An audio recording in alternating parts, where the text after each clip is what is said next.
श्रीनारायण हृदय स्तोत्र।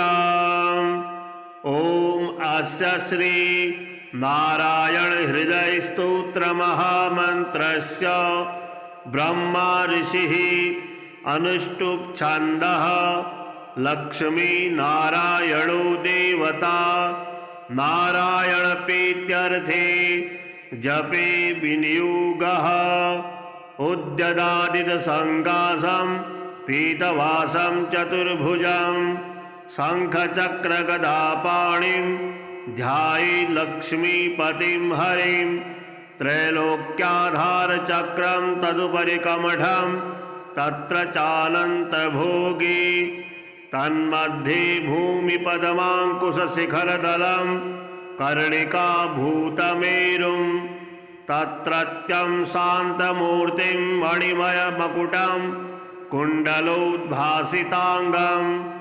लक्ष्मीनारायणाख्यं सरसिजनयनं सन्ततं चिन्तयामः। ॐ नारायणः परं ज्योतिरात्मा नारायणः परः नारायणः परं ब्रह्म नारायण नमोस्तुते। नारायणः परो देवो धाता नारायणः परः नारायणः परो धाता नारायण नमोस्तुते। नारायणः परं धाम ध्यानं नारायणः परः नारायणो परो धर्मो नारायण नमोस्तुते। नारायणः परो देवो विद्या नारायणः परः विश्वं नारायणः साक्षात् नारायण नमोस्तुते। नारायणाद् विधिर्जातो जातो नारायणाद् भवः जातो नारायणादिन्द्रो नारायण नमोस्तुते।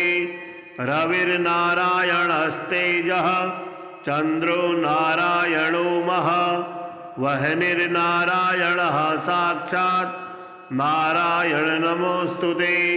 नारायणः उपास्यः स्यात् गुरुर्नारायणः परः नारायणः परो बोधो नारायण नमोस्तुते।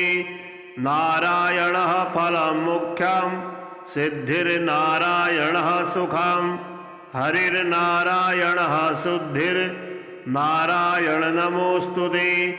निगमावेदितानन्त कल्याणगुणवारिधे नारायण नमस्तेस्तु नरकारणवतारक जन्म मृत्यु जरा व्याधि पारतन्त्रादिभिः सदा दोषैर्स्पृष्टरूपाय नारायण नमोस्तुते।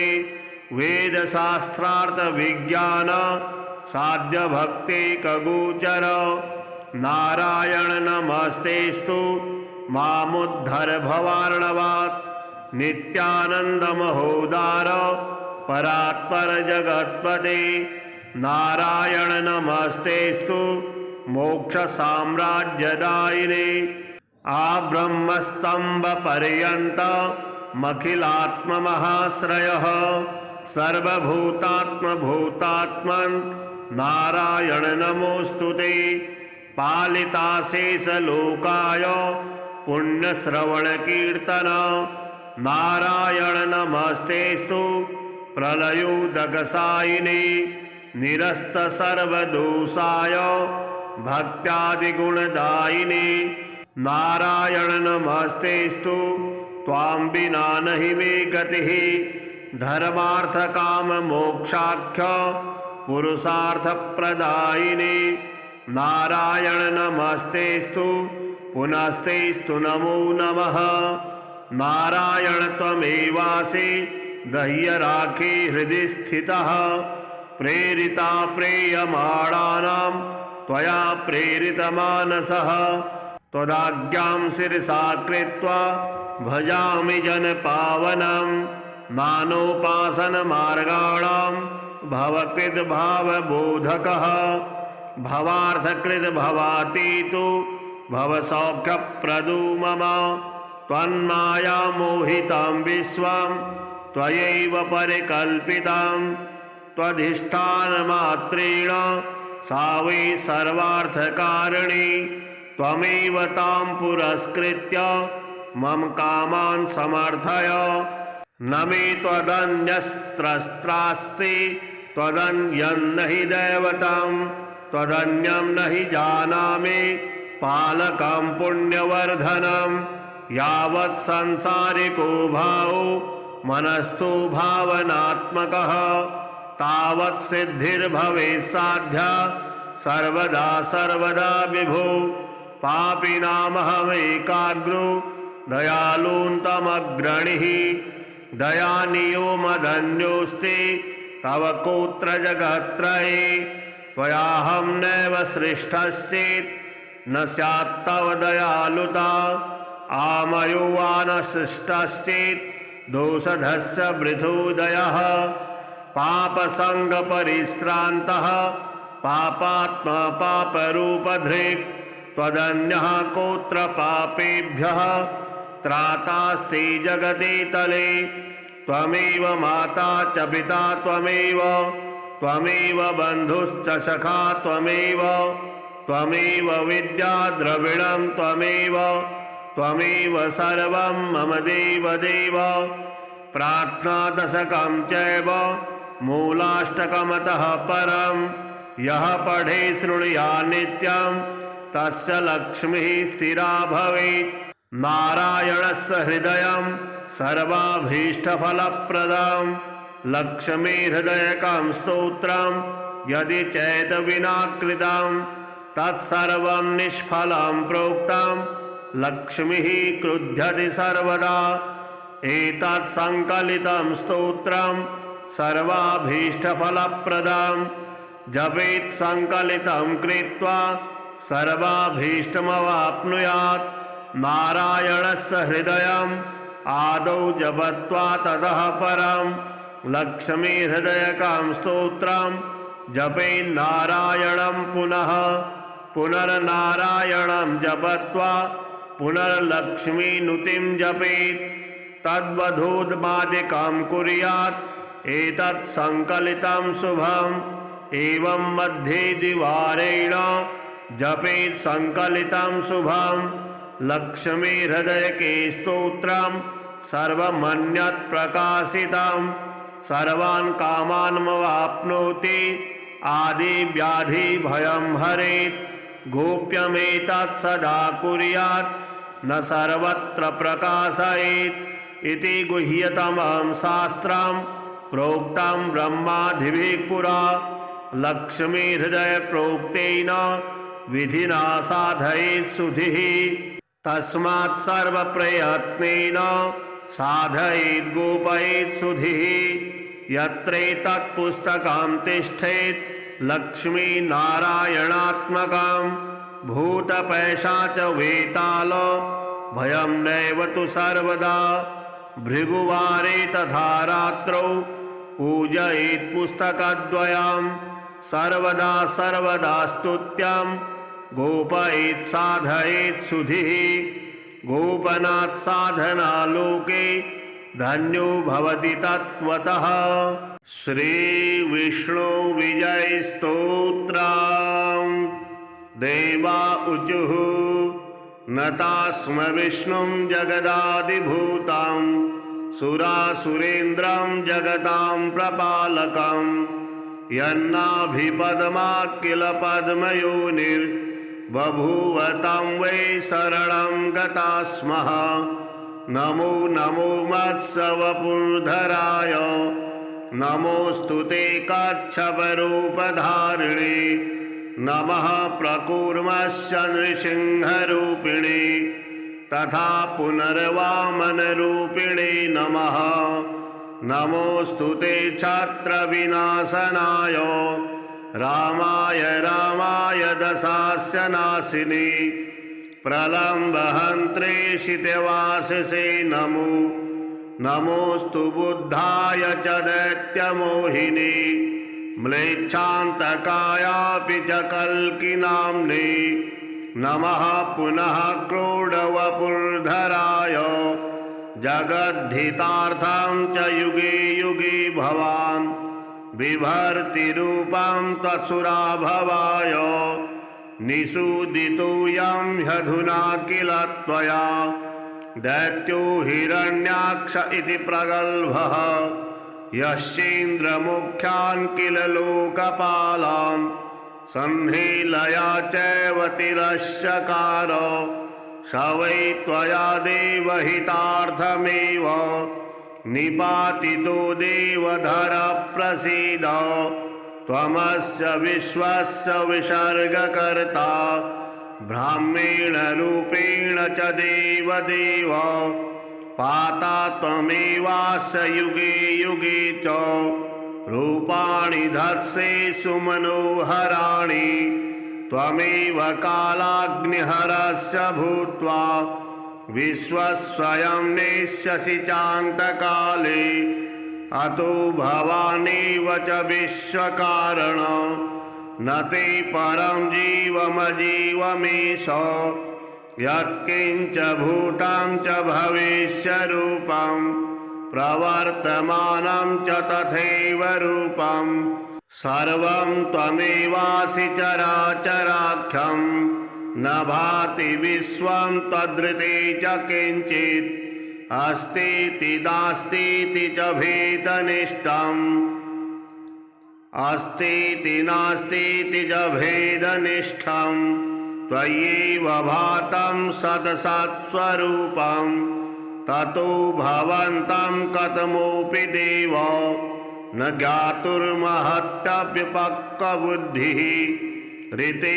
भवत्पादपरायणं जनं तेनागता स्मः शरणं शरण्यं व्यास उवाच ततो विष्णुः प्रसन्नात्मा उवाच त्रिदिवौकस तुष्टोऽस्मि देवा भद्राम्बो युष्मत्स्तोत्रेण साम्प्रतं य इदं पठेद्भक्त्या विजयस्तोत्रमादरात् न तस्य दुर्लभं देवास्त्रिषु लोकेषु किञ्चन गवां शतसहस्रस्य सम्यक् दत्तस्य यत्फलं तत्फलं समवाप्नोति कीर्तनात् श्रवणान् नरः सर्वकामप्रदं नित्यं देवदेवस्य कीर्तनम् अतः परं महाज्ञानं न भूतं न भविष्यति।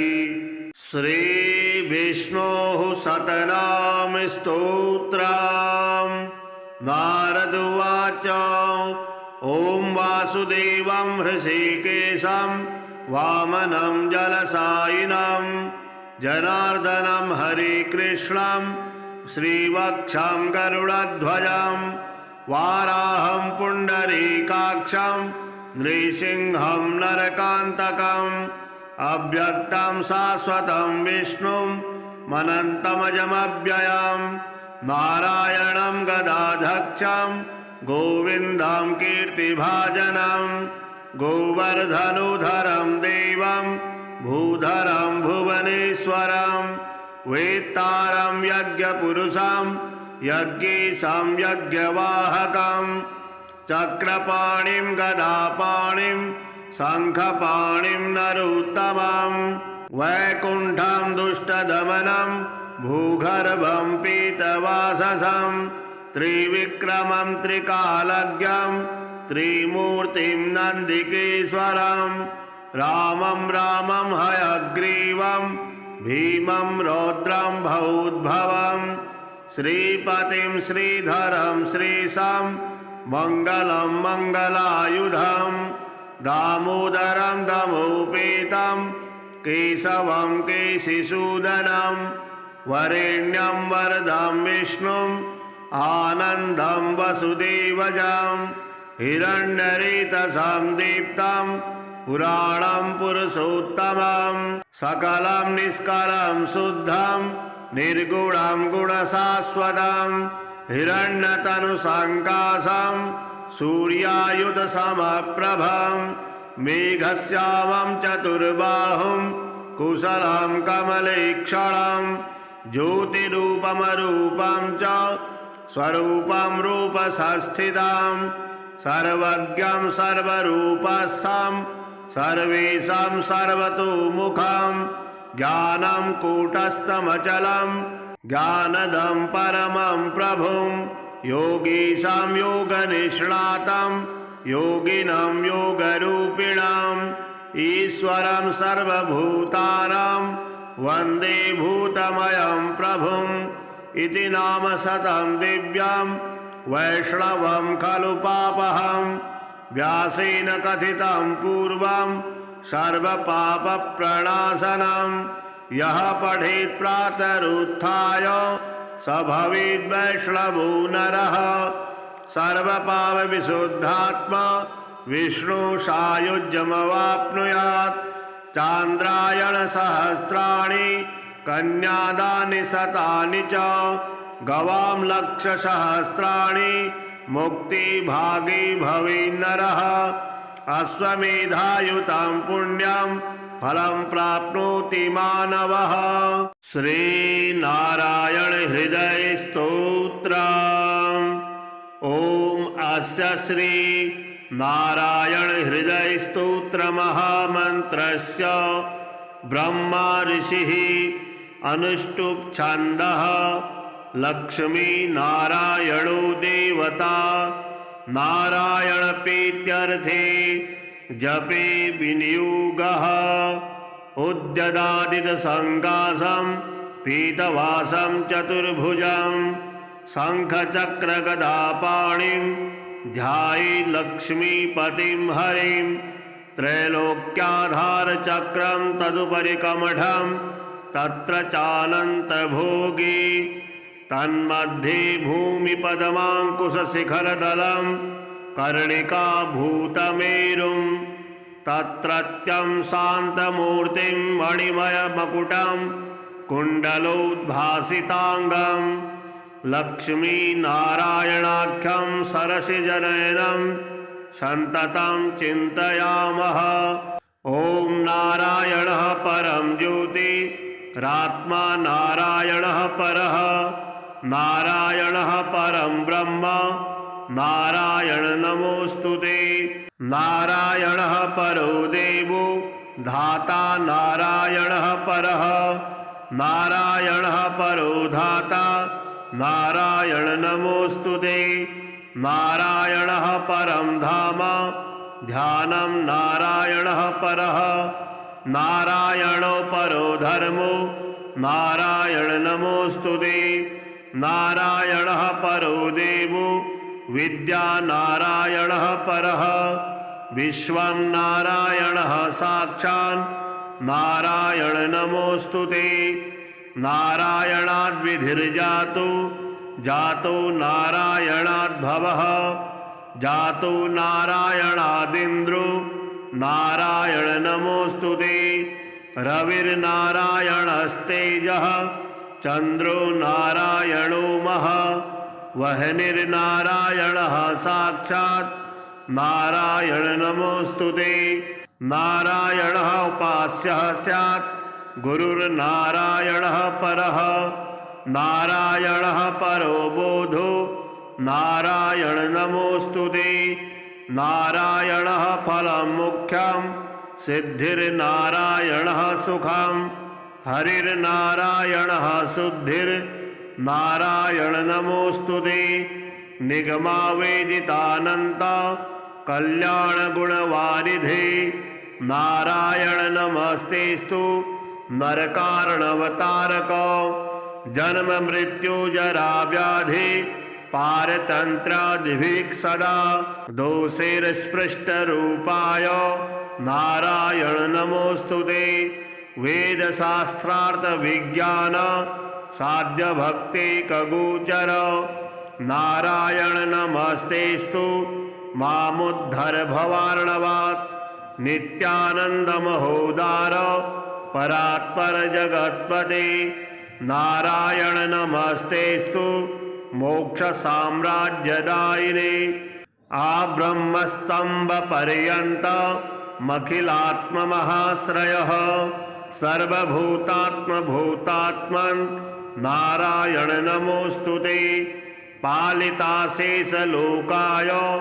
पुण्यश्रवणकीर्तन नारायण नमस्तेस्तु प्रलयोदकसायिने निरस्त सर्वदोषाय भक्त्यादिगुणदायिने नारायण नमस्तेस्तु त्वां विना नहि मे गतिः धर्मार्थ काम मोक्षाख्य पुरुषार्थप्रदायिने नारायण नमस्तेस्तु पुनस्तेस्तु नमो नमः नारायण त्वमेवासि दह्यराखे हृदि स्थितः प्रेरिता प्रेयमाणानां त्वया प्रेरितमानसः त्वदाज्ञां शिरसा कृत्वा भजामि जनपावनं नानोपासनमार्गाणां भवकृद्भावबोधकः भवार्थकृद्भवातीतो भवसौख्यप्रदो मम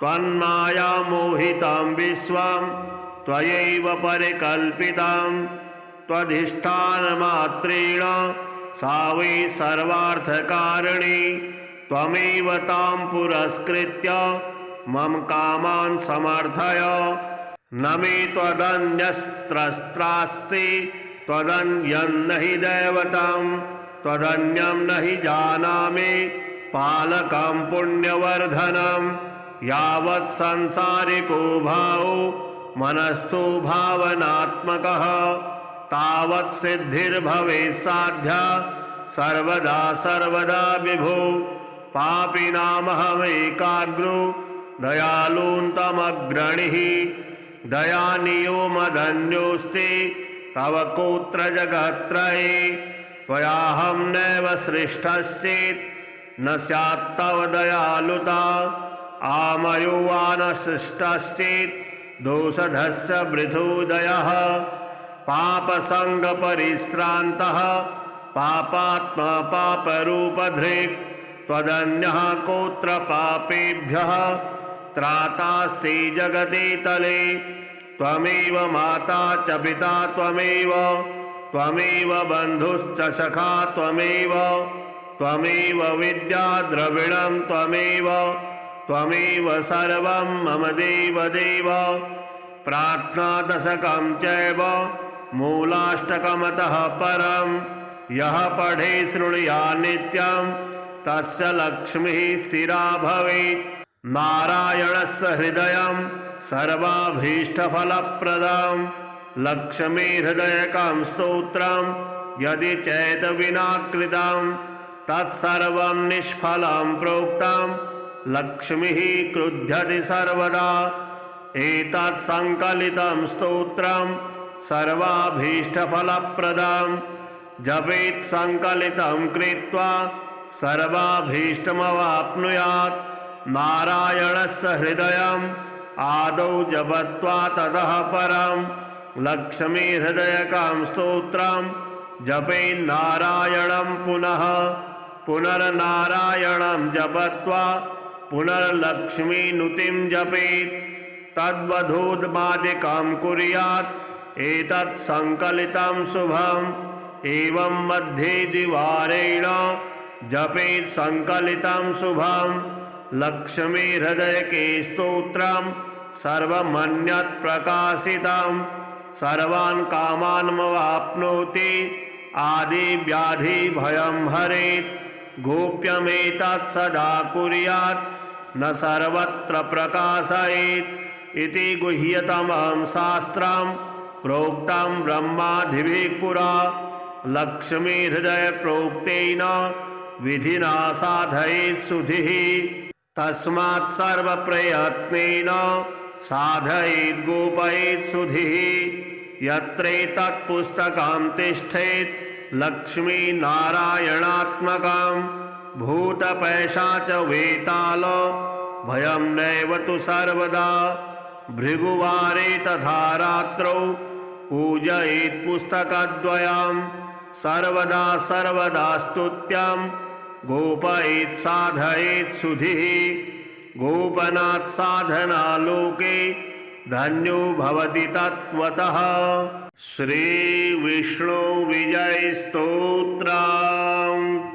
देवा ऊचुः नतास्म विष्णुं जगदादिभूतं सुरासुरेन्द्रं जगतां प्रपालकं यन्नाभिपद्मात् किल पद्मयोनिर्बभूव तं वै शरणं गता स्मः।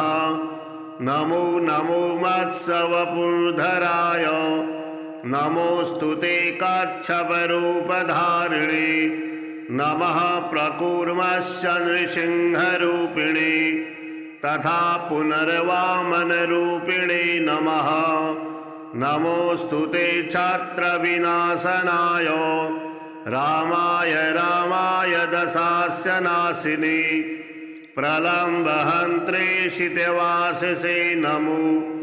नमोऽस्तु बुद्धाय च दैत्यमोहिने म्लेच्छान्तकायापि च कल्किनाम्ने नमः पुनः क्रोडवपुर्धराय जगद्धितार्थं च युगे युगे भवान् बिभर्तिरूपं त्वसुराभवाय निषूदितोऽयं ह्यधुना किल त्वया दैत्यो हिरण्याक्ष इति प्रगल्भः यश्चेन्द्रमुख्यान् किल लोकपालान् संहेलया चैव तिरश्चकार स वै त्वया देवहितार्थमेव निपातितो देवधर प्रसीद। त्वमस्य विश्वस्य विसर्गकर्ता ब्राह्मेण रूपेण च देवदेव पाता त्वमेवास्य युगे युगे च रूपाणि धर्षेषु मनोहराणि त्वमेव कालाग्निहरस्य भूत्वा विश्वस्वयं नेष्यसि चान्तकाले अतो भवानेव च विश्वकारण न ते परं जीवमजीवमेष यत्किञ्च भूतं च भविष्यरूपं प्रवर्तमानं च तथैव रूपं सर्वं त्वमेवासि चराचराख्यं न भाति विश्वं त्वदृते च किञ्चित् अस्तीति नास्तीति च भेदनिष्ठम् अस्तीति नास्तीति च भेदनिष्ठं त्वयैव भातं सदसत्स्वरूपं ततो भवन्तं कथमोऽपि देव न ज्ञातुर्महत्यप्यपक्वबुद्धिः ऋते भवत्पादपरायणं जनं तेनागता स्मः शरणं शरण्यं। व्यास उवाच ततो विष्णुः प्रसन्नात्मा उवाच त्रिदिवौकस तुष्टोऽस्मि देवा भद्राम्बो युष्मत्स्तोत्रेण साम्प्रतं य इदं पठेद्भक्त्या विजयस्तोत्रमादरात् न तस्य दुर्लभं देवास्त्रिषु लोकेषु किञ्चन। गवां शतसहस्रस्य सम्यक् दत्तस्य यत्फलं तत्फलं समवाप्नोति कीर्तनात् श्रवणान् नरः। सर्वकामप्रदं नित्यं देवदेवस्य कीर्तनम् अतः परं महाज्ञानं न भूतं न भविष्यति। श्रीविष्णोः शतनाम स्तोत्रम्। नारद उवाच ॐ वासुदेवं हृषीकेशं वामनं जलसायिनं जनार्दनं हरिकृष्णं श्रीवक्षं गरुडध्वजं वाराहं पुण्डरीकाक्षं नृसिंहं नरकान्तकम् अव्यक्तं शाश्वतं विष्णुं मनन्तमजमव्ययं नारायणं गदाधक्षं गोविन्दं कीर्तिभाजनं गोवर्धनोधरं देवं भूधरं भुवनेश्वरं वेत्तारं यज्ञपुरुषं यज्ञेशं यज्ञवाहकं चक्रपाणिं गदापाणिं शङ्खपाणिं नरोत्तमं वैकुण्ठं दुष्टदमनं भूगर्भं पीतवाससं त्रिविक्रमं त्रिकालज्ञं त्रिमूर्तिं नन्दिकेश्वरं रामं रामं हयग्रीवं भीमं रौद्रं भूद्भवं श्रीपतिं श्रीधरं श्रीशं मङ्गलं मङ्गलायुधं दामोदरं दमोपेतं केशवं केशिसूदनं वरेण्यं वरदं विष्णुम् आनन्दं वसुदेवजं हिरण्यरेतसं दीप्तं पुराणं पुरुषोत्तमं सकलं निष्कलं शुद्धं निर्गुणं गुणशाश्वतं हिरण्यतनुसङ्काशं सूर्यायुधसमप्रभं मेघश्यामं चतुर्बाहुं कुशलं कमलेक्षणं ज्योतिरूपमरूपं च स्वरूपं रूपसंस्थितं सर्वज्ञं सर्वरूपस्थं सर्वेषां सर्वतोमुखं ज्ञानं कूटस्थमचलं ज्ञानदं परमं प्रभुं योगीशां योगनिष्णातं योगिनं योगरूपिणं ईश्वरं सर्वभूतानां वन्दे भूतमयं प्रभुम् इति नाम शतं दिव्यं वैष्णवं खलु पापहं व्यासेन कथितं पूर्वं सर्वपापप्रणाशनं यः पठेत् प्रातरुत्थाय स भवेद् वैष्णवो नरः सर्वपापविशुद्धात्मा विष्णुसायुज्यमवाप्नुयात् चान्द्रायणसहस्राणि कन्यादानि शतानि च गवां लक्षसहस्राणि मुक्तिभागी भवेन्नरः अश्वमेधायुतं पुण्यं फलं प्राप्नोति मानवः। श्रीनारायण हृदय स्तोत्रम्। ॐ अस्य श्री नारायण हृदय स्तोत्र महामन्त्रस्य ब्रह्मा ऋषिः अनुष्टुप् छन्दः लक्ष्मी नारायणो देवता नारायणप्रीत्यर्थे जपे विनियोगः उद्यदादितसङ्काशं पीतवासं चतुर्भुजं शङ्खचक्रगदापाणिं ध्यायेत् लक्ष्मीपतिं हरिं त्रैलोक्याधारचक्रं तदुपरि कमठं तत्र चानन्तभोगी तन्मध्ये भूमिपदमाङ्कुशशिखरदलं कर्णिकाभूतमेरुं तत्रत्यं शान्तमूर्तिं मणिमयमकुटं कुण्डलोद्भासिताङ्गं लक्ष्मीनारायणाख्यं सरसिजनयनं सन्ततं चिन्तयामः।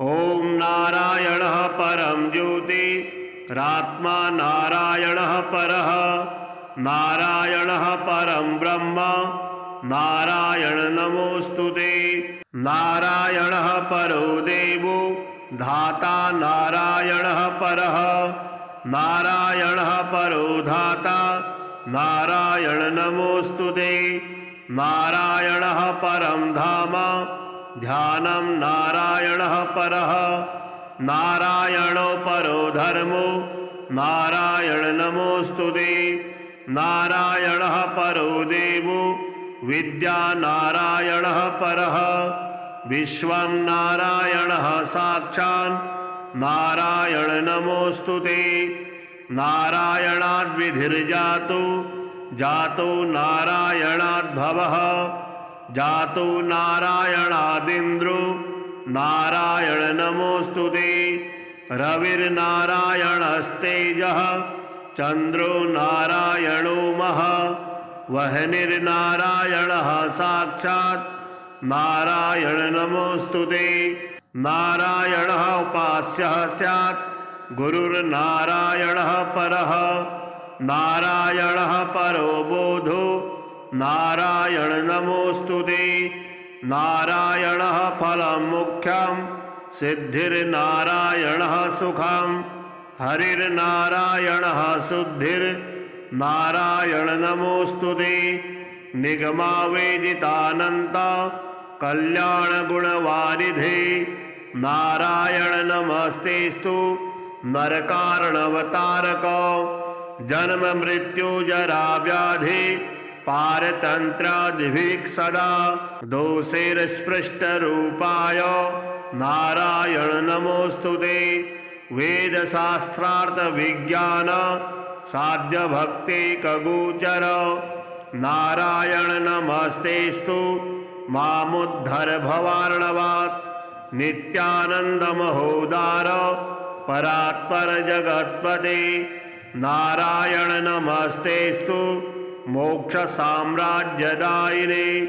आब्रह्मस्तंभ पर्यंत मखिलात्म महाश्रयः सर्वभूतात्म भूतात्मन् नारायण नमोऽस्तुते। पालिताशेष लोकाय पुण्यश्रवण कीर्तन नारायण नमस्तेस्तु प्रलयोदकसायिने। निरस्त सर्वदोषाय भक्त्यादिगुणदायिने नारायण नमस्तेस्तु त्वां विना नहि मे गतिः। धर्मार्थ काम मोक्षाख्य पुरुषार्थ प्रदायिने नारायण नमस्तेस्तु पुनस्तेस्तु नमो नमः। नारायण त्वमेवासि दह्यराखे हृदि स्थितः। प्रेरिता प्रेयमाणानां त्वया प्रेरितमानसः। त्वदाज्ञां शिरसा कृत्वा भजामि जनपावनं। नानोपासनमार्गाणां भवकृद् भावबोधकः। भवार्थकृद् भवातीतो भवसौख्यप्रदो मम। त्वन्माया मोहितं विश्वं त्वयैव परिकल्पितं। त्वधिष्ठानमात्रेण सा वै सर्वार्थकारिणी। त्वमेव तां पुरस्कृत्य मम कामान् समर्थय। न मे त्वदन्यस्त्रस्त्रास्ति त्वदन्यं न हि दैवतं। त्वदन्यं न हि जानामि पालकं पुण्यवर्धनं। यावत् संसारिको भावो मनस्थो भावनात्मकः तावत् सिद्धिर्भवेत् साध्या सर्वदा सर्वदा विभो। पापिनामहमेकाग्रो दयालुन्तमग्रणिः। दयानियो मदन्योऽस्ति तव कोत्र जगत्त्रये। त्वयाहं नैव सृष्टश्चेत् न स्यात्तव दयालुता। आमयो वा न सृष्टश्चेत् दोषधस्य वृथोदयः। पापसङ्गपरिश्रान्तः पापात्मा पापरूपधृक्। त्वदन्यः कोत्र पापेभ्यः त्रातास्ति जगति तले। त्वमेव माता च पिता त्वमेव। त्वमेव बन्धुश्च सखा त्वमेव। त्वमेव विद्या द्रविणं त्वमेव। त्वमेव सर्वं मम देवदेव। प्रार्थनादशकं चैव मूलाष्टकमतः परं। यः पठे शृणुयात् नित्यं तस्य लक्ष्मीः स्थिरा भवेत्। नारायणस्य हृदयं सर्वाभीष्टफलप्रदं। लक्ष्मीहृदयकं स्तोत्रं यदि चेतविना कृतं तत्सर्वं निष्फलं प्रोक्तं। लक्ष्मीः क्रुध्यति सर्वदा। एतत् संकलितं स्तोत्रं सर्वाभीष्टफलप्रदं। जपेत् संकलितं कृत्वा सर्वाभीष्टमवाप्नुयात्। नारायणस्य हृदयम् आदौ जपत्वा ततः परं लक्ष्मीहृदयकं स्तोत्रं जपेन्नारायणं पुनः। पुनर्नारायणं जपत्वा पुनर्लक्ष्मीनुतिं जपेत्। तद्वधोद्मादिकं कुर्यात् एतत् संकलितं शुभम्। एवं मध्ये द्विवारेण जपेत् संकलितं शुभम्। लक्ष्मीहृदयके स्तोत्रं सर्वमन्यत् प्रकाशितं। सर्वान् कामान्मवाप्नोति आदिव्याधि भयं हरेत् गोप्यमेतत् सदा कुर्यात् न सर्वत्र प्रकाशयेत् इति गुह्यतमं शास्त्रं प्रोक्तं ब्रह्मादिभिः पुरा लक्ष्मी हृदय प्रोक्तेन विधिना साधयेत् सुधिः तस्मात् सर्वप्रयत्नेन साधयेत् गोपयेत् सुधिः यत्रेतत् पुस्तकं तिष्ठेत् लक्ष्मीनारायणात्मकं भूतपैशाच वेताल भयं नैव तु सर्वदा भृगुवारे तथा रात्रौ पूजयेत् पुस्तकद्वयं सर्वदा सर्वदा स्तुत्यं गोपयेत् साधयेत् सुधिः गोपनात् साधना लोके धन्यो भवति तत्त्वतः। श्री विष्णु विजय स्तोत्रम्। देवा ऊचुः नतास्म विष्णुं जगदादिभूतं सुरासुरेन्द्रं जगतां प्रपालकं यन्नाभिपद्मात् किल पद्मयोनिर्बभूव तं वै शरणं गता स्मः। नमो नमो मत्स्यवपुर्धराय नमोऽस्तु ते कच्छपरूपधारिणे नमः प्रकूर्मस्य नृसिंहरूपिणे तथा पुनर्वामनरूपिणे नमः। नमोऽस्तु ते छत्रविनाशनाय रामाय रामाय दशास्य नाशिने प्रलम्बहन्त्रे शितवाससे नमो। नमोऽस्तु बुद्धाय च दैत्यमोहिने म्लेच्छान्तकायापि च कल्किनाम्ने नमः पुनः क्रोडवपुर्धराय जगद्धितार्थं च युगे युगे भवान् बिभर्ति रूपं त्वसुराभवाय निषूदितोऽयं ह्यधुना किल त्वया दैत्यो हिरण्याक्ष इति प्रगल्भः यश्चेन्द्रमुख्यान् किल लोकपालान् संहेलया चैव तिरश्चकार स वै त्वया देवहितार्थमेव निपातितो देवधर प्रसीद त्वमस्य विश्वस्य विसर्गकर्ता ब्राह्मेण रूपेण च देवदेव पाता त्वमेवास्य युगे युगे च रूपाणि धर्षेषु मनोहराणि त्वमेव कालाग्निहरस्य भूत्वा विश्वस्वयं नेष्यसि चान्तकाले अतो भवानेव च विश्वकारण न ते परं जीवमजीवमेष यत्किञ्च भूतं च भविष्यरूपं प्रवर्तमानं च तथैव रूपं सर्वं त्वमेवासि चराचराख्यं न भाति विश्वं त्वदृते च किञ्चित् अस्तीति नास्तीति च भेदनिष्ठम् अस्तीति नास्तीति च भेदनिष्ठं त्वय्येव भातं सदसत्स्वरूपं ततो भवन्तं कथमोऽपि देव न ज्ञातुर्महत्यप्यपक्वबुद्धिः ऋते भवत्पादपरायणं जनं तेनागता स्मः शरणं शरण्यं। व्यास उवाच ततो विष्णुः प्रसन्नात्मा उवाच त्रिदिवौकस तुष्टोऽस्मि देवा भद्राम्बो युष्मत्स्तोत्रेण साम्प्रतं य इदं पठेद्भक्त्या विजयस्तोत्रमादरात् न तस्य दुर्लभं देवास्त्रिषु लोकेषु किञ्चन गवां शतसहस्रस्य सम्यक् दत्तस्य यत्फलं तत्फलं समवाप्नोति कीर्तनात् श्रवणान् नरः सर्वकामप्रदं नित्यं देवदेवस्य कीर्तनं अतः परं महाज्ञानं न भूतं न भविष्यति। श्रीविष्णोः शतनाम स्तोत्रम्।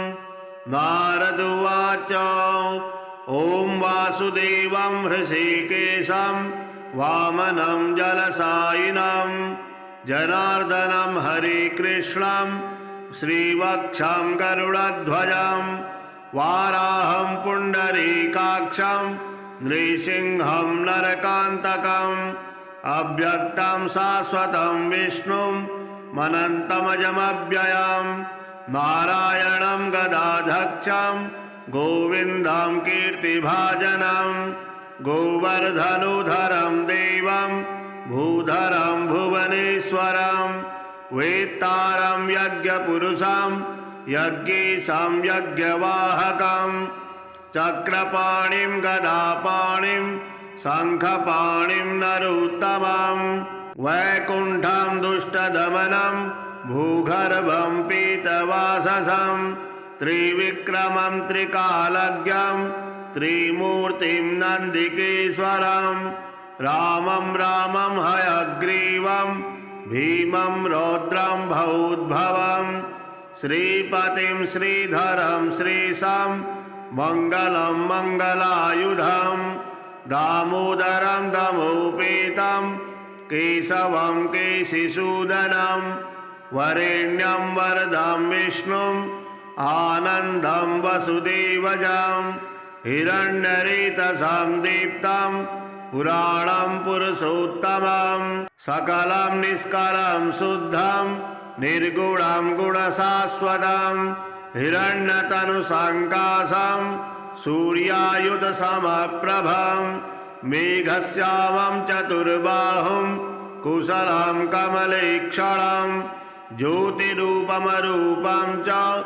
स्वरूपं रूपसंस्थितं सर्वज्ञं सर्वरूपस्थं सर्वेषां सर्वतोमुखं ज्ञानं कूटस्थमचलं ज्ञानदं परमं प्रभुं योगीशां योगनिष्णातं योगिनं योगरूपिणम् ईश्वरं सर्वभूतानां वन्दे भूतमयं प्रभुं इति नाम शतं दिव्यं वैष्णवं खलु पापहं व्यासेन कथितं पूर्वं सर्वपापप्रणाशनं यः पठेत् प्रातरुत्थाय स भवेद् वैष्णवो नरः सर्वपापविशुद्धात्मा विष्णु सायुज्यमवाप्नुयात् चान्द्रायण सहस्राणि कन्यादानि शतानि च गवां लक्षसहस्राणि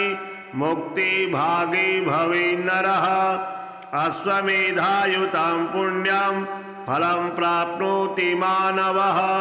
श्रीनारायण हृदय स्तोत्रम्।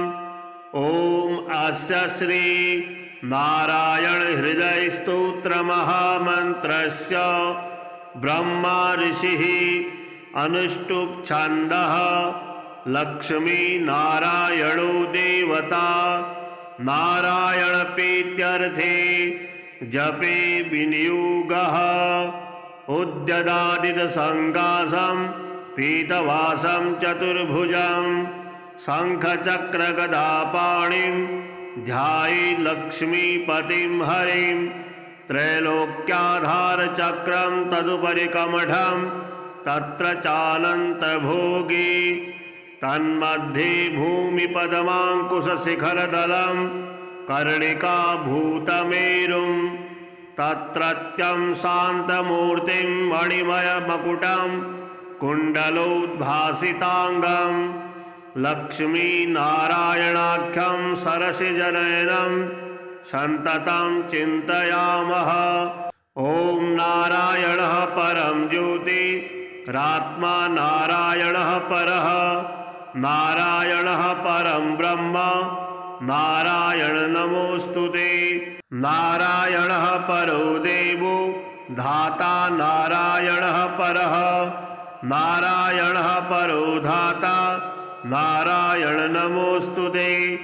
नारायणः परं धाम ध्यानं नारायणः परः नारायणो परो धर्मो नारायण नमोस्तुते नारायणः परो देवो विद्या नारायणः परः विश्वं नारायणः साक्षात् नारायण नमोस्तुते नारायणाद्विधिर्जातो जातो नारायणाद्भवः जातो नारायणादिन्द्रो नारायण नमोस्तुते रविर्नारायणस्तेजः चन्द्रो नारायणो महः वह्निर्नारायणः साक्षात् नारायण नमोस्तुते नारायणः उपास्यः स्यात् गुरुर्नारायणः परः नारायणः परो बोधो नारायण नमोस्तुते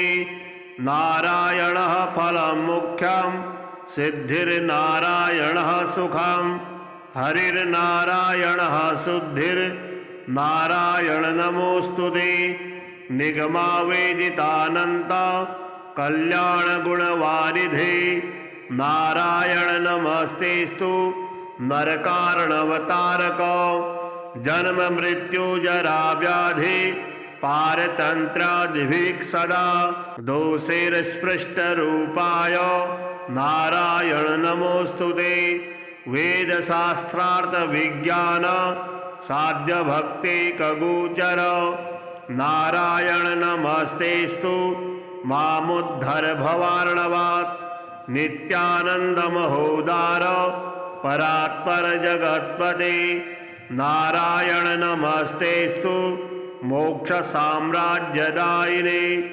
आब्रह्मस्तंभ पर्यंत मखिलात्ममहाश्रयः सर्वभूतात्मभूतात्मन् नारायण नमोस्तुते पालिताशेषलोकाय पुण्यश्रवणकीर्तन नारायण नमस्तेस्तु प्रलयोदकसायिने निरस्त सर्वदोषाय भक्त्यादिगुणदायिने नारायण नमस्तेस्तु त्वां विना नहि मे गतिः धर्मार्थ काम मोक्षाख्य पुरुषार्थप्रदायिने नारायण नमस्तेस्तु पुनस्तेस्तु नमो नमः नारायण त्वमेवासि दह्यराखे हृदि स्थितः प्रेरिता प्रेयमाणानां त्वया प्रेरितमानसः त्वदाज्ञां शिरसा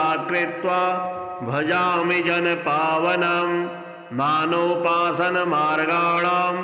भवकृद्भावबोधकः भवार्थकृद्भवातीतो भवसौख्यप्रदो मम त्वन्मायामोहितं विश्वं त्वयैव परिकल्पितं त्वधिष्ठानमात्रेण सा वै सर्वार्थकारिणी त्वमेव तां पुरस्कृत्य मम कामान् समर्थय न मे त्वदन्यस्त्रस्त्रास्ति त्वदन्यं न हि दैवतं त्वदन्यं न हि जानामि पालकं पुण्यवर्धनं यावत् संसारिको भावो मनस्थो भावनात्मकः तावत् सिद्धिर्भवेत् साध्या सर्वदा सर्वदा विभो पापिनामहमेकाग्रो दयालुन्तमग्रणिः दयानियो मदन्योऽस्ति तव कोत्र जगत्त्रये त्वयाहं नैव सृष्टश्चेत् न स्यात्तव दयालुता आमयो वा न सृष्टश्चेत् दोषधस्य वृथोदयः पापसङ्गपरिश्रान्तः पापात्मा पापरूपधृक् त्वदन्यः कोत्र पापेभ्यः त्रातास्ति जगति तले त्वमेव माता च पिता त्वमेव बन्धुश्च सखा त्वमेव विद्या द्रविणं त्वमेव सर्वं मम देवदेव प्रार्थनादशकं चैव मूलाष्टकमतः परं यः पठे शृणुयात् नित्यं तस्य लक्ष्मीः स्थिरा भवेत्। नारायणस्य हृदयं सर्वाभीष्टफलप्रदं लक्ष्मीहृदयकं स्तोत्रं यदि चेत् विना कृतं तत्सर्वं निष्फलं प्रोक्तं लक्ष्मीः क्रुध्यति सर्वदा। एतत् संकलितं स्तोत्रं सर्वाभीष्टफलप्रदं जपेत् संकलितं कृत्वा सर्वाभीष्टमवाप्नुयात्। नारायणस्य हृदयम् आदौ जपत्वा ततः परं लक्ष्मीहृदयकं स्तोत्रं जपेत् नारायणं पुनः पुनर्नारायणं जपत्वा पुनर्लक्ष्मीनुतिं जपेत्। तद्वधूदमादिकं कुर्यात् एतत् संकलितं शुभम्। एवं मध्ये द्विवारेण जपेत् संकलितं शुभम्। लक्ष्मीहृदयके स्तोत्रं सर्वमन्यत् प्रकाशितं सर्वान् कामान्मवाप्नोति आदिव्याधिभयं हरेत्। गोप्यमेतत् सदा कुर्यात् न सर्वत्र प्रकाशयेत् इति गुह्यतमं शास्त्रं प्रोक्तं ब्रह्मादिभिः पुरा। लक्ष्मीहृदय प्रोक्तेन विधिना साधयेत् सुधिः तस्मात् सर्वप्रयत्नेन साधयेत् गोपयेत् सुधिः। यत्रैतत् पुस्तकं तिष्ठेत् लक्ष्मीनारायणात्मकं भूतपैशाच वेताल भयं नैव तु सर्वदा। भृगुवारे तथा रात्रौ पूजयेत् पुस्तकद्वयं सर्वदा सर्वदा स्तुत्यं गोपयेत् साधयेत् सुधिः। गोपनात् साधना लोके धन्यो भवति तत्त्वतः। श्री विष्णु विजय स्तोत्रम्। देवा ऊचुः नतास्म विष्णुं जगदादिभूतं सुरासुरेन्द्रं जगतां प्रपालकं यन्नाभिपद्मात् किल पद्मयोनिर्बभूव तं वै शरणं गता स्मः। नमो नमो मत्स्यवपुर्धराय नमोऽस्तु ते कच्छपरूपधारिणे। नमः प्रकूर्मस्य नृसिंहरूपिणे तथा पुनर्वामनरूपिणे नमः। नमोऽस्तु ते छत्रविनाशनाय रामाय रामाय दशास्य नाशिने प्रलम्बहन्त्रे शितवाससे नमो। नमोऽस्तु बुद्धाय च दैत्यमोहिने म्लेच्छान्तकायापि च कल्किनाम्ने। नमः पुनः क्रोडवपुर्धराय जगद्धितार्थं च युगे युगे भवान् बिभर्ति रूपं त्वसुराभवाय। निषूदितोऽयं ह्यधुना किल त्वया दैत्यो हिरण्याक्ष इति प्रगल्भः यश्चेन्द्रमुख्यान् किल लोकपालान् संहेलया चैव तिरश्चकार। स वै त्वया देवहितार्थमेव निपातितो देवधर प्रसीद। त्वमस्य विश्वस्य विसर्गकर्ता ब्राह्मेण रूपेण च देवदेव पाता त्वमेवास्य युगे युगे च रूपाणि धर्षेषु मनोहराणि। त्वमेव कालाग्निहरस्य भूत्वा विश्वस्वयं नेष्यसि चान्तकाले। अतो भवानेव च विश्वकारण न ते परं जीवमजीवमेष। यत्किञ्च भूतं च भविष्यरूपं प्रवर्तमानं च तथैव रूपं सर्वं त्वमेवासि चराचराख्यं। न भाति विश्वं त्वदृते च किञ्चित् अस्तीति नास्तीति च भेदनिष्ठम्।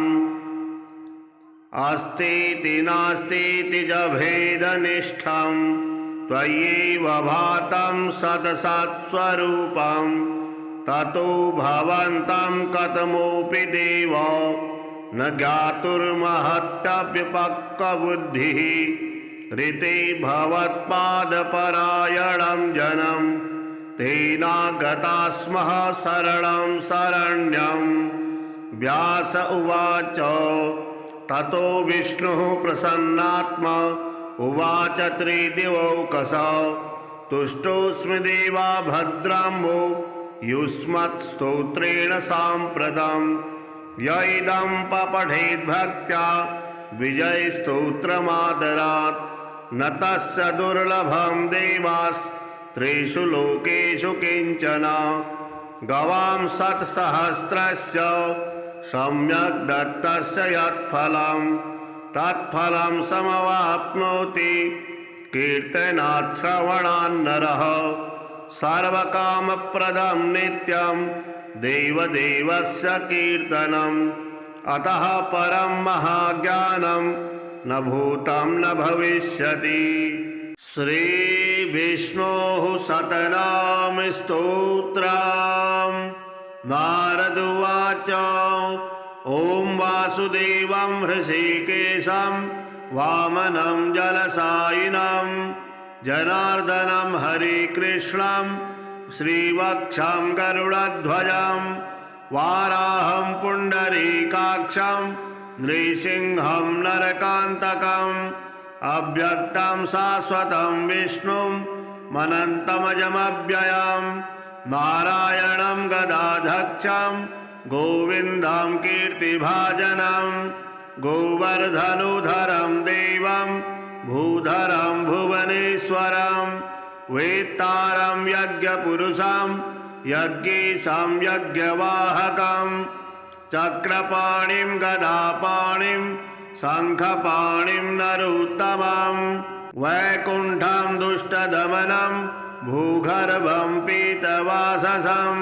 त्रिविक्रमं त्रिकालज्ञं त्रिमूर्तिं नन्दिकेश्वरं रामं रामं हयग्रीवं भीमं रौद्रं भूद्भवं श्रीपतिं श्रीधरं श्रीशं मङ्गलं मङ्गलायुधं दामोदरं दमोपेतं केशवं केशिसूदनं वरेण्यं वरदं विष्णुं आनन्दं वसुदेवजं हिरण्यरेतसं दीप्तं पुराणं पुरुषोत्तमं सकलं निष्कलं शुद्धं निर्गुणं गुणशाश्वतं हिरण्यतनुसङ्काशं सूर्यायुधसमप्रभं मेघश्यामं चतुर्बाहुं कुशलं कमलेक्षणं ज्योतिरूपमरूपं च स्वरूपं रूपसंस्थितं सर्वज्ञं सर्वरूपस्थं सर्वेषां सर्वतोमुखं ज्ञानं कूटस्थमचलं ज्ञानदं परमं प्रभुं योगीशां योगनिष्णातं योगिनं योगरूपिणं ईश्वरं सर्वभूतानां वन्दे भूतमयं प्रभुं इति नाम शतं दिव्यं वैष्णवं खलु पापहं व्यासेन कथितं पूर्वं सर्वपापप्रणाशनं यः पठेत् प्रातरुत्थाय स भवेद् वैष्णवो नरः सर्वपापविशुद्धात्मा विष्णुसायुज्यमवाप्नुयात् चान्द्रायणसहस्राणि कन्यादानि शतानि च गवां लक्षसहस्राणि मुक्तिभागी भवेन्नरः अश्वमेधायुतं पुण्यं फलं प्राप्नोति मानवः। श्रीनारायण हृदय स्तोत्रम्। ॐ अस्य श्री नारायण हृदय स्तोत्र महामन्त्रस्य ब्रह्मा ऋषिः अनुष्टुप् छन्दः लक्ष्मी नारायणो देवता नारायण प्रीत्यर्थे जपे विनियोगः उद्यदादितसङ्कासं पीतवासं चतुर्भुजं शङ्खचक्रगदापाणिं ध्याये लक्ष्मीपतिं हरिं त्रैलोक्याधारचक्रं तदुपरि कमठं तत्र चानन्तभोगी तन्मध्ये भूमिपदमाङ्कुशशिखरदलं कर्णिकाभूतमेरुं तत्रत्यं शान्तमूर्तिं मणिमयमकुटं कुण्डलोद्भासिताङ्गं लक्ष्मीनारायणाख्यं सरसिजनयनं सन्ततं चिन्तयामः। ॐ नारायणः परं ज्योतिरात्मा नारायणः परः नारायणः परं ब्रह्म नारायण नमोस्तुते। नारायणः परो देवो धाता नारायणः परः नारायणः परो धाता नारायण नमोस्तुते। नारायणः परं धाम ध्यानं नारायणः परः नारायणो परो धर्मो नारायण नमोस्तुते। नारायणः परो देवो विद्या नारायणः परः विश्वं नारायणः साक्षात् नारायण नमोस्तुते। नारायणाद्विधिर्जातो जातो नारायणाद्भवः जातो नारायणादिन्द्रो नारायण नमोस्तुते। रविर्नारायणस्तेजः चन्द्रो नारायणो महः वह्निर्नारायणः साक्षात् नारायण नमोस्तुते। नारायणः उपास्यः स्यात् गुरुर्नारायणः परः नारायणः परो बोधो नारायण नमोस्तुते। नारायणः फलं मुख्यं सिद्धिर्नारायणः सुखं हरिर्नारायणः शुद्धिर्नारायण नमोस्तुते।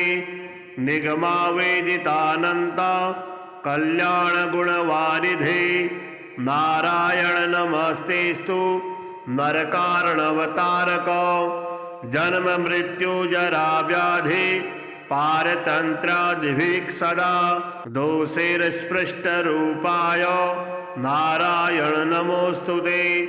वेदशास्त्रार्थ विज्ञान साध्य भक्तिकगोचर नारायण नमस्तेस्तु मामुद्धर भवार्णवात् नित्यानंद महोदार परात्पर जगत्पते नारायण नमस्तेस्तु मोक्ष साम्राज्यदायिने आब्रह्मस्तंभ पर्यंत मखिलात्ममहाश्रयः सर्वभूतात्मभूतात्मन् नारायण नमोस्तुते।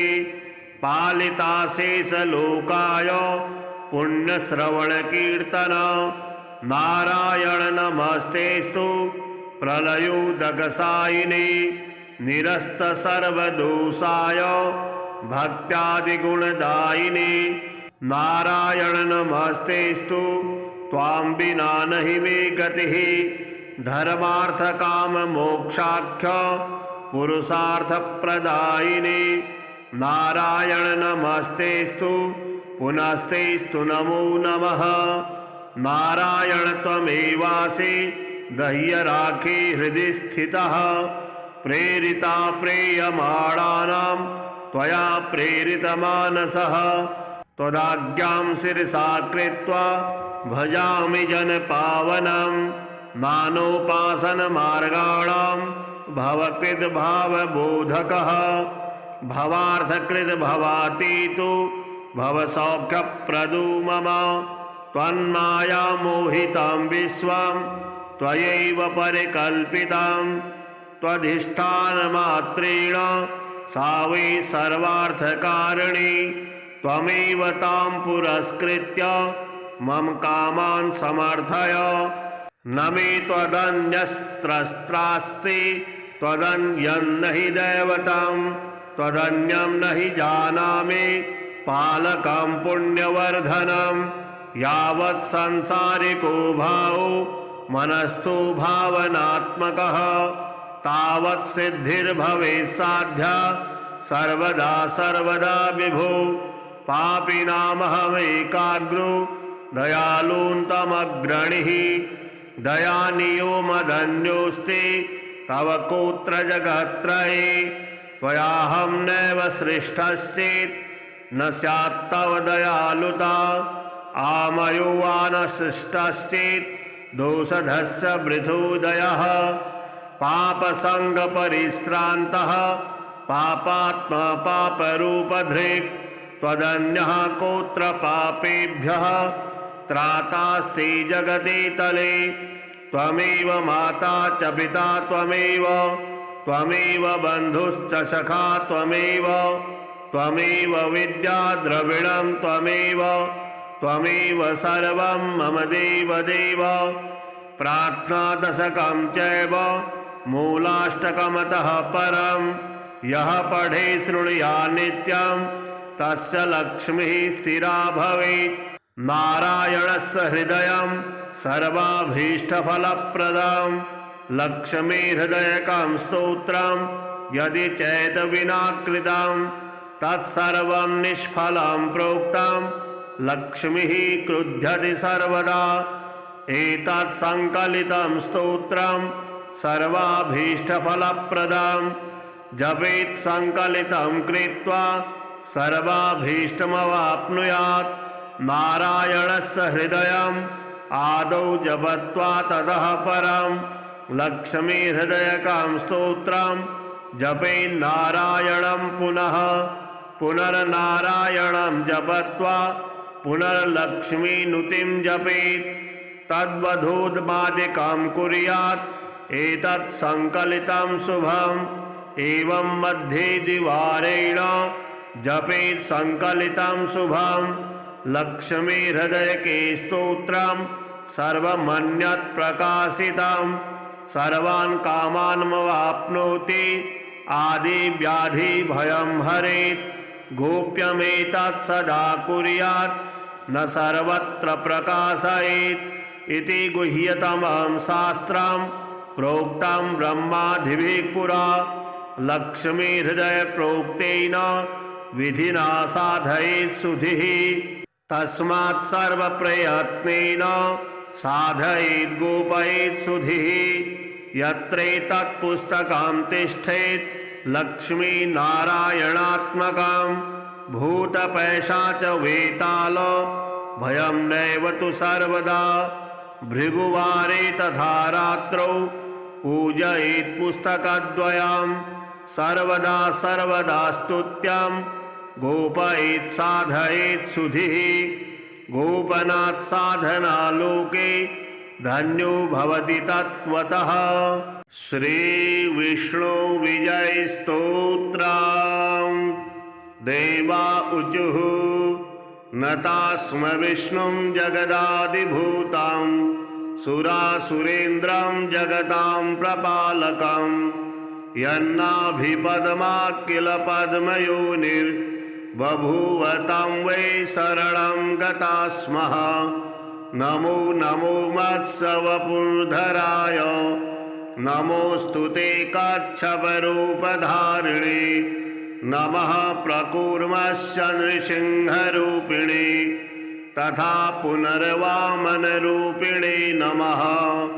नमोऽस्तु ते छत्रविनाशनाय रामाय दशास्य नाशिने प्रलम्बहन्त्रे शितवाससे नमोऽस्तु बुद्धाय च दैत्यमोहिने म्लेच्छान्तकायापि च कल्किनाम्ने नमः पुनः क्रोडवपुर्धराय जगद्धितार्थं च युगे युगे भवान् बिभर्ति रूपं त्वसुराभवाय निषूदितोऽयं ह्यधुना किल त्वया दैत्यो हिरण्याक्ष इति प्रगल्भः यश्चेन्द्रमुख्यान् किल लोकपालान् संहेलया चैव तिरश्चकार स वै त्वया देवहितार्थमेव निपातितो देवधर प्रसीद त्वमस्य विश्वस्य विसर्गकर्ता ब्राह्मेण रूपेण च देवदेव पाता त्वमेवास्य युगे युगे च रूपाणि धर्षेषु मनोहराणि त्वमेव कालाग्निहरस्य भूत्वा विश्वस्वयं नेष्यसि चान्तकाले अतो भवानेव च विश्वकारण न ते परं जीवमजीवमेष यत्किञ्च भूतं च भविष्यरूपं प्रवर्तमानं च तथैव रूपं सर्वं त्वमेवासि चराचराख्यं न भाति विश्वं त्वदृते च किञ्चित् अस्तीति नास्तीति च भेदनिष्ठम् अस्तीति नास्तीति च भेदनिष्ठं त्वय्येव भातं सदसत्स्वरूपं ततो भवन्तं कथमोऽपि देव न ज्ञातुर्महत्तव्यपक्वबुद्धिः ऋते भवत्पादपरायणं जनं तेनागता स्मः शरणं शरण्यं। व्यास उवाच ततो विष्णुः प्रसन्नात्मा उवाच त्रिदिवौकस तुष्टोऽस्मि देवा भद्राम्बो युष्मत्स्तोत्रेण साम्प्रतं य इदं पठेद्भक्त्या विजयस्तोत्रमादरात् न तस्य दुर्लभं देवास्त्रिषु लोकेषु किञ्चन गवां शतसहस्रस्य सम्यक् दत्तस्य यत्फलं तत्फलं समवाप्नोति कीर्तनात् श्रवणान् नरः सर्वकामप्रदं नित्यं देवदेवस्य कीर्तनम् अतः परं महाज्ञानं न भूतं न भविष्यति। श्रीविष्णोः शतनाम स्तोत्रम्। नारद उवाच ॐ वासुदेवं हृषीकेशं वामनं जलसायिनं जनार्दनं हरिकृष्णं श्रीवक्षं गरुडध्वजं वाराहं पुण्डरीकाक्षं नृसिंहं नरकान्तकम् अव्यक्तं शाश्वतं विष्णुं मनन्तमजमव्ययम् नारायणं गदाधक्षं गोविन्दं कीर्तिभाजनं गोवर्धनुधरं देवं भूधरं भुवनेश्वरं वेत्तारं यज्ञपुरुषं यज्ञेशं यज्ञवाहकं चक्रपाणिं गदापाणिं शङ्खपाणिं नरोत्तमं वैकुण्ठं दुष्टदमनं भूगर्भं पीतवाससं त्रिविक्रमं त्रिकालज्ञं त्रिमूर्तिं नन्दिकेश्वरं रामं रामं हयग्रीवं भीमं रौद्रं भूद्भवं श्रीपतिं श्रीधरं श्रीशं मङ्गलं मङ्गलायुधं दामोदरं दमोपेतं केशवं केशिसूदनं वरेण्यं वरदं विष्णुं आनन्दं वसुदेवजं हिरण्यरेतसं दीप्तं पुराणं पुरुषोत्तमं सकलं निष्कलं शुद्धं निर्गुणं गुणशाश्वतं हिरण्यतनुसङ्काशं सूर्यायुधसमप्रभं मेघश्यामं चतुर्बाहुं कुशलं कमलेक्षणं ज्योतिरूपमरूपं च स्वरूपं रूपसंस्थितं सर्वज्ञं सर्वरूपस्थं सर्वेषां सर्वतोमुखं ज्ञानं कूटस्थमचलं ज्ञानदं परमं प्रभुं योगीशां योगनिष्णातं योगिनं योगरूपिणम् ईश्वरं सर्वभूतानां वन्दे भूतमयं प्रभुम् इति नाम शतं दिव्यं वैष्णवं खलु पापहं व्यासेन कथितं पूर्वं सर्वपापप्रणाशनं यः पठेत् प्रातरुत्थाय स भवेत् वैष्णवो नरः सर्वपापविशुद्धात्मा विष्णु सायुज्यमवाप्नुयात् चान्द्रायणसहस्राणि कन्यादानि शतानि च गवां लक्षसहस्राणि मुक्तिभागी भवेन्नरः अश्वमेधायुतं पुण्यं फलं प्राप्नोति मानवः।